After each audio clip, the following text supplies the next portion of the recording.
All right, ladies and gentlemen, sent here by a contractor, friend of mine, who's renovating this lower level, and looks like they added some baseboard.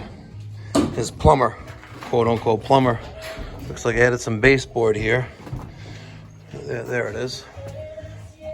And now the boiler's not working. All right, no heat in the house, and it's, if you look at our hydro level Aquastat, 61 degrees, and we have two green lights.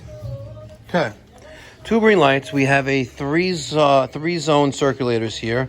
This one obviously is not doing anything because this is probably the new one that they added. Oh, look, we have a Home Depot special. That's quite, actually, you know what? Good eye, Peter. You know, a good technician is observant of his surroundings, and that's what you call hackery. That is the definition of hackery at its finest. That's pretty bad. Right there, yeah. And, oh, you know what? Maybe, just maybe, they ran out of bolts. Yeah. Maybe. Oh, man. Anyway, we have a two-zone switching relay there, okay? Mm-hmm. So when we have an external switching relay, we have, in this particular case, two zones, right? So we're gonna have two thermostats on the wall, two circulators, and when the thermostat is calling, right, it closes the circuit, energizes the circulator with 110 volts, and then TT, or the end switch, is supposed to activate the boiler, right? So let's start. All right, so take a look at this thing. You know, whatever, it is what it is here. So our end switch right here, isolated end switch, which is it this wire? Yeah. Let's cut this wire, this zip tie right there. Okay, good. So now, this is our end switch. Is that our still end switch? Yep, that's our end switch right there.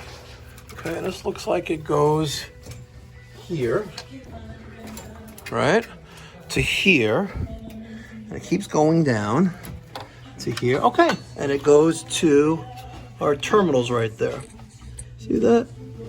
TT. Now we're gonna take a needle nose and we're gonna jump out XX with that end switch, and we're gonna see if anything happens. Right. TT XX.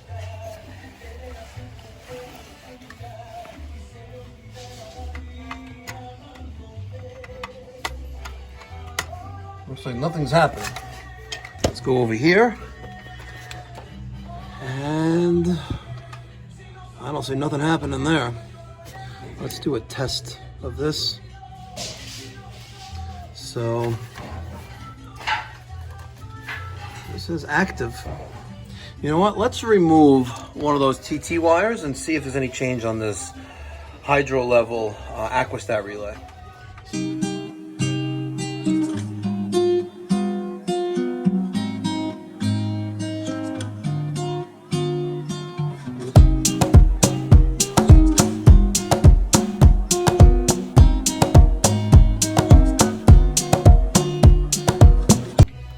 Interesting. You know what? I hate this. Yeah. Right? And plus the guy's complaining, paying $1,000.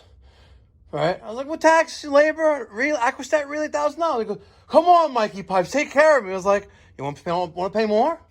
I was like, did you seem to forget? You told me that your plumber was here and spent all this time here. I said, it's an electrical problem. You need an electrician.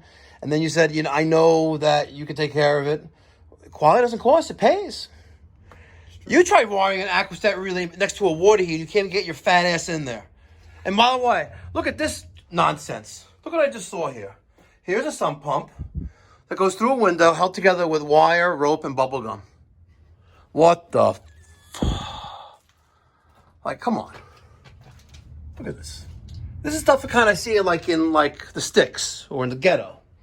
Come on. Vandergrift? Not even Vandergrift. It's worse. Keith would never have something rigged like this. True. Anyway, our Aquastat relay, ladies and gentlemen. Here was the hydro level.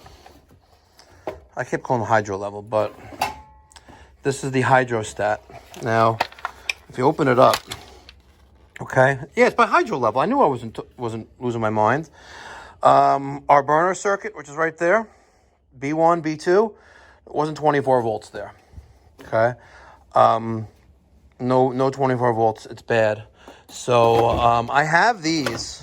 Right, I do have these. I don't think I have this in my truck, but I think Daniel has that one. So I put in the Residio, formerly known as Honeywell, the L, whatever it is, the L8148E, the one that does 24 volt for the burner circuit.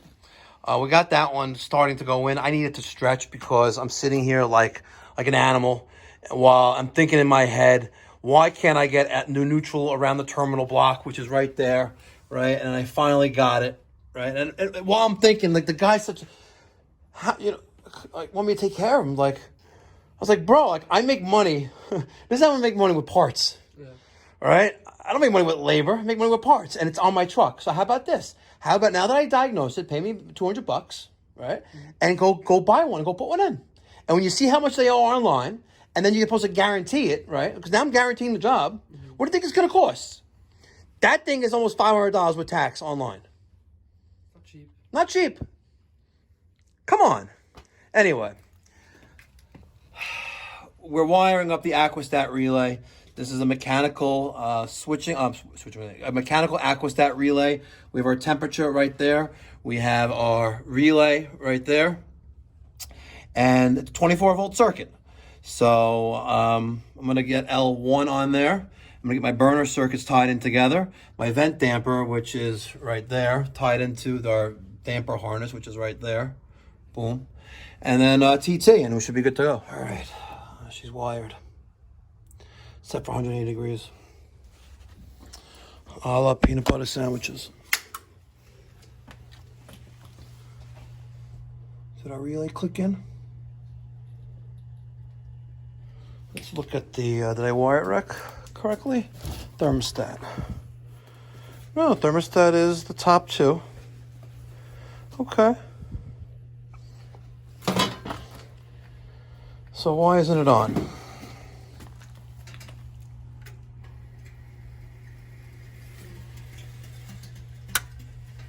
Because it's not getting a call for some unknown reason.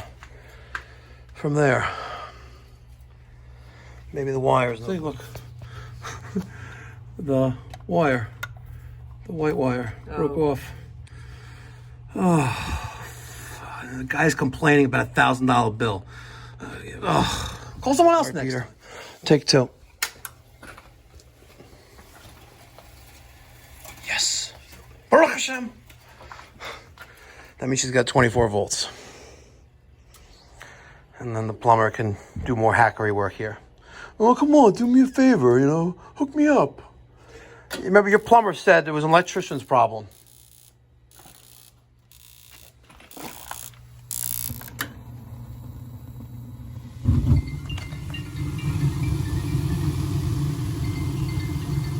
Sweet. However, where is our plate? There it is.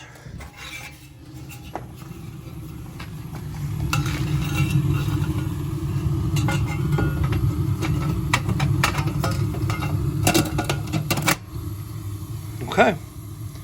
We good. And since we're not hacks, like the guy who's drinking this, and it's still cold, by the way, the Modelo, he's probably the guy who put this in. Since we're not hacks, we're following up with a combustion analysis, making sure that the system that we worked on is not just working, but working safely. Oh, look. Did you notice that, Peter? I didn't notice that. Someone did a combustion test here once before. There's that little pin, the little thingy-majiggy. And looks like our numbers are kind of good. Very good.